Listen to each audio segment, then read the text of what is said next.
Hello అందరికీ నమస్తే. ముందుగా అందరికీ రథసప్తమి శుభాకాంక్షలు. నా వీడియోలో ఈరోజు మీరు చూడబోయే కంటెంట్ ఏంటంటే మా ఇంట్లో రథసప్తమి రోజు పూజ ఎలా జరుపుకున్నాం అనేది ఈ వీడియోలో మీకు నేను చూపించబోతున్నాను. ఫస్ట్ అయితే నేను మా దేవుడి గదిలో పూజను అయితే ఫస్ట్ చేసేసుకున్న తర్వాత కింద అయితే పూజ చేస్తున్నాం. ఈ ఇయర్ లాస్ట్ ఇయర్ అయితే మేము పైనే చేసేసుకున్నాం. ఇంకా ఈ సంవత్సరం అయితే కింద పూజ చేసి అక్కడే పిడకలు వెలిగించి పరవన్నం అది ఇంకా కిందే వండాలని డిసైడ్ అయ్యి ఇక్కడైతే మేము మా ఇంటి ముందు పెట్టుకున్నాం.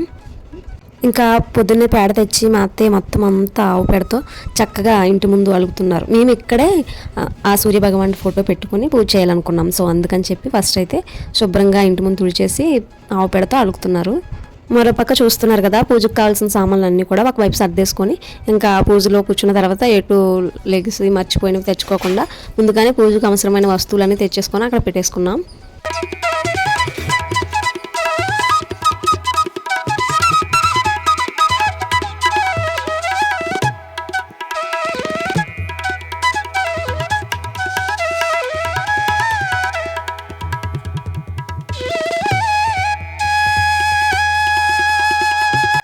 ఇంకా కాలికి ముగ్గు పెట్టిన తర్వాత పిడకలు అయితే ముందు ఒక 20 days ముందే ఆవు పేడతో పిడకలు వేసేసుకొని ఉంచుకున్నాం.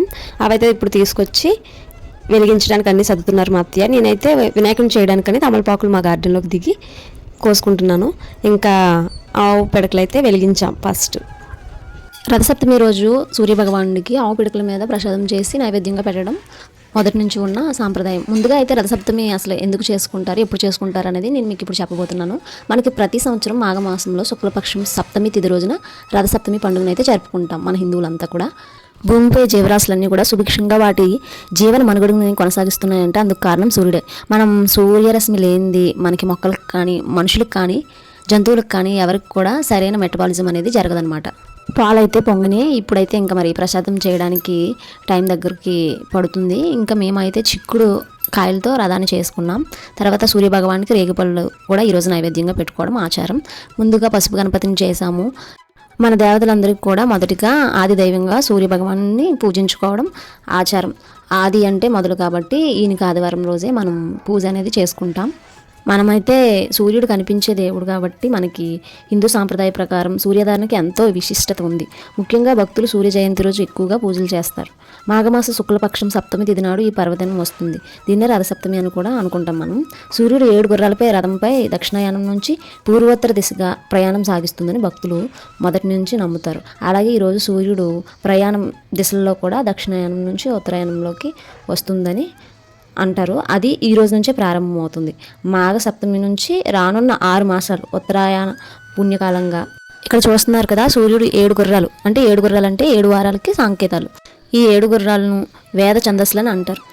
గాయత్రి, త్రిష్ణు, జగతి, అనుష్టు, పంక్తి, బృహతి, ఉష్ణిక్ అనే 7 గుర్రాల రథంపై బాణుడు స్వారీ చేస్తూ ఉంటాడు. మన పట్టణంలో కనిపిస్తుంది కదా 7 గుర్రాలు. నేను చెప్పిన వాటి పేర్లే. మేషం నుంచి మీనం వరకు ఉన్న 12 రాశుల్లో ప్రయాణిస్తారు. ఈ 12 రాశులను పూర్తి చేయడానికి సూర్యరథానికి 1 year టైం పడుతుంది. సూర్య జయంతి అంటే సూర్యుడు పుట్టినరోజు కాదు. అలాగే రథాన్ని ఎక్కి సూర్యుడు సాగించే ప్రయాణం ఈ రోజు నుంచే మొదలవుతుంది. 12 రాశుల్లో సంచారం ఎప్పుడైతే చేస్తారో అప్పుడు విశ్వం ఒక వృత్తంలో భావిస్తే దానికి 360 డిగ్రీలు ఉంటాయని గణిత శాస్త్రం చెప్తుంది. సూర్యుడు రోజుకు 1 డిగ్రీ చొప్పున సంచరిస్తూ 360 రోజుల్లో ఈ వృత్తాన్ని పూర్తి చేస్తారు. అంటే ఒక సంవత్సరం. అందుకే జ్యోతిషులు ఈ సృష్టి చక్రాన్ని 12 రాశులుగా విభజించి ఒక్కో రాశిని 30 డిగ్రీలుగా విభజించారు. సూర్యుడు ఒక్కొక్క రాశిలో సంచరించే కాలాన్ని ఒక మాసంగా పరిగణించారు. మనకు కనిపించే సూర్యుడు ఒక్కడే అయినా విశ్వంలో ఇంకా 11 మంది సూర్యులు ఉన్నట్లు పరిశోధకులు కూడా గుర్తించారు. కానీ మన భారతీయులు వేదకాలంలోనే ఈ ద్వాదశ ఆదిత్యులను కనుగొన్నారు.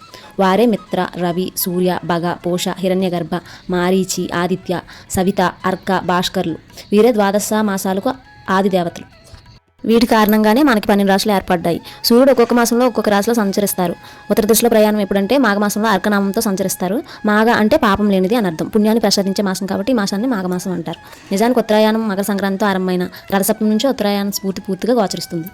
దక్షిణాయనం నుంచి విముక్తుడైన భాస్కరుడు ఈ రోజు నుంచే ఉత్తర దిక్కుగా ప్రకాశిస్తాడు. కాబట్టి రథసప్తమిని సూర్యగ్రహణ తుల్యంగా భావించి పితృ దేవఋషి తర్పణాలను ఇవ్వాలని నియమాన్ని నిర్ణయించారు. కాబట్టి మన హిందూ సాంప్రదాయ ప్రకారం రథసప్తమి ఇప్పుడు వచ్చిన పండుగ కాదు, ఎప్పటి నుంచి అలా చేస్తూనే ఉంటారు. మెయిన్గా ఈ పండుగ అయితే శత్రుబాధలు తొలగిపోవడానికి, ఆర్థికపరమైన సమస్యలు ఏమైనా ఉన్నా మనం అనుకుని జరగడానికి అయితే చేసుకుంటారు. చూసారు కదా, మా రథసప్తమిని అయితే ఇలా చేసుకున్నాం.